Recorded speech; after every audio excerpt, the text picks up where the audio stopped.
ভাৰতীয় জনতা পাৰ্টীয়ে শেহতীয়াকৈ সদস্য ভৰ্তি কৰিছে অনলাইন যোগেদি। আমাৰ ক'বলগীয়া একো নাই, কিন্তু অসমীয়া ভাষাটো তেওঁলোকে শ্ৰাদ্ধ পাতিছে।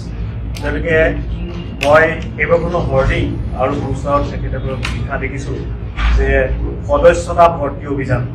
অসমীয়া ভাষাত সদস্যতা বুলি কোনো শব্দ নাই, তেওঁলোকে ব্যাকৰণ মানি চলা নাই। গতিকে এনেকৈ ধৰক নতুন নতুন শব্দ যদি তেওঁলোকে আনে, ভুল শব্দ, তেতিয়া ভাষাটোৰ কাৰণে সংকট আহে। তেনেকৈ প্ৰভাৰী বুলি এটা শব্দ ব্যৱহাৰ কৰে, সেইটো অসমীয়া শব্দ নহয়। কাৰ্যকৰ্তা শব্দটো ব্যাকৰণৰ ফালৰ পৰা, গ্ৰামাৰৰ ফালৰ পৰা সমস্যা আছে। গতিকে অসমীয়া ভাষাক শ্ৰদ্ধা কৰাটো আমি সকলোৱে বিচাৰোঁ, কাৰণ ভাষাৰ সংকট যেতিয়া হ'ব, আমাৰ জাতিটোৱে হৈছে ভাষাক লৈ গঠন হোৱা এটা জাতি, অসমীয়া জাতি। সেইকাৰণে ভাষাৰ শুদ্ধতাটো আমি সকলোৱে ৰাখিব লাগিব। আৰু বিজেপিয়ে এই যি সদস্যতা শব্দ ব্যৱহাৰ কৰিছে, এই শব্দটো আমি বিৰোধিতা কৰিছোঁ। অসমীয়া ভাষাত তেনেকুৱা ধৰণৰ কোনো শব্দ নাই। সদস্যতা ভৰ্তি বুলি যিটো তেওঁলোকে শব্দ ব্যৱহাৰ কৰিছে, সদস্য ভৰ্তিকৰণ হ'ব পাৰে, সদস্যতা বুলি কোনো শব্দ অসমীয়া ভাষাত নাই। তেওঁলোকৰ গ্ৰামেটিকেল মিষ্টেক আছে। এনেকৈ আমি এইটোৱে আশংকা কৰিছোঁ যে নতুন নতুন শব্দ তেওঁলোকে নিজাকৈ কৰি আছে। এইটো প্ৰভাৰী বুলি এটা শব্দ তেওঁলোকে অসম ব্যৱহাৰ কৰে, কাৰ্যকৰ্তা বুলি এটা শব্দ ব্যৱহাৰ কৰে।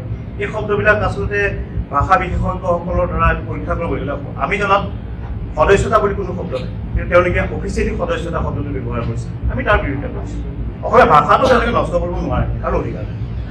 আৰু এটা বিষয় আপোনালোকে এখন ফটো দেখাওঁ। এই ৰাধা গোবিন্দ বৰুৱা মহাবিদ্যালয়ৰ সন্মুখত বিজেপিৰ সদস্য ভৰ্তিকৰণ অভিযান চলিছে। এই মহাবিদ্যালয়ৰ সন্মুখত ছাত্ৰ ছাত্ৰীৰ মাজত যদি এনেকুৱা ৰাজনীতিকৰণ কৰা হয়, তেখেতসকলে কয় ছাত্ৰ ছাত্ৰীসকলক ৰাজনীতি কৰিব নালাগে, শৈক্ষিক পৰিৱেশ বিনষ্ট কৰিব নালাগে, বিদ্যাৰ্থিক পৰিৱেশৰ মাজত ৰাজনীতিলৈ আনিব নালাগে।